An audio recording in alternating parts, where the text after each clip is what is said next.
Hello everyone, it's me, Clayton. I just got back from watching Deadpool 2.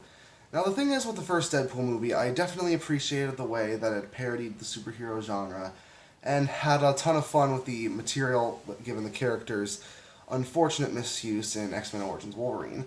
But I also felt that the first film suffered from having a basic conventional love story and a by-the-numbers save the damsel plot that we've seen a million times before.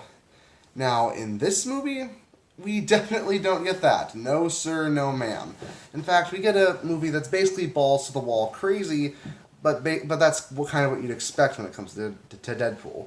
It has its own little problems, to be sure, but I actually enjoyed this film way more than the first one. So let's get to the story, shall we? The story has a ton of spoilers to the point where I won't reveal anything that hasn't been in the trailer, but nonetheless, through a series of events, Deadpool has to protect a kid named Russell from a time-traveling mutant named Cable by assembling his own team of mutants known as the X-Force in order to save the kid and make sure Cable doesn't do anything destructive in this time period. That's all I'll say about the story without spoiling anything, because let me just tell you guys that the spoilerific things happen literally from the first second of the film. There are so many elements in the film that I cannot tell you what happens, simply because if I say anything about the beginning of the film or the ending of the film, it'll dampen your experience. Because one of the things I definitely like about the film is that it subverts your expectations right from the get-go. It feels like every single story beat is designed to make you say, there's no way they'd do this in a Deadpool movie, and then it was like the movie says, hold my beer, and then it does it tenfold. There are times when it feels like certain story elements are added in just for the sake of surprise, and certain jokes go on a little bit too long, but it hits more often than it misses. Speaking of the jokes, other than the ones that go on for a little bit too long, they are, as you'd expect, kind of hit and miss, but the hits happen way more often than the misses. For every joke that doesn't work, there are like 4 or 5 jokes that definitely do.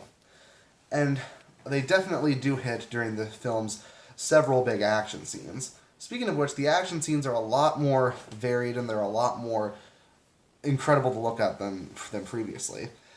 In fact, some of my favorite action scenes actually involved a character that I didn't expect to really have that much action in her, Domino. I don't know how Domino works in the comics per se, but her power of luck actually is really cinematic.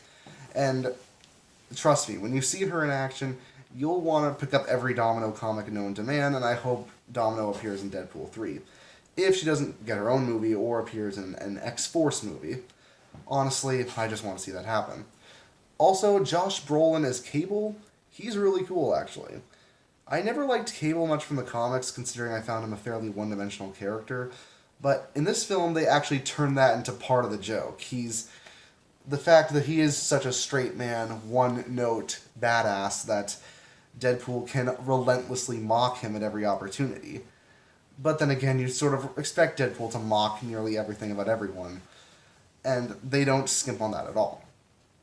But the crazy thing is, despite the insane comedy, despite the over-the-top action, despite the fact that it's raunchier and funnier and even more even more grotesque than the first film, it still has a really great heart to it. The first film had a bit of heart and drama to it through its love story, but in this film, they actually go a step further. I won't spoil what happens in this film, but I always felt that the best Deadpool stories were the ones that explored Deadpool's character outside of the comedy.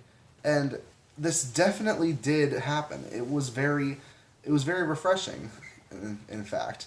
After we go through an insane comedy sequence, you tell yourself there's no way that they can bounce into drama with this, but then they do, and it's really effective, and I think Ryan Reynolds understands the character completely because of it. Also, as a final note, you don't have to stay until the credits are over, because all the post-credit scenes are in the middle of the credits.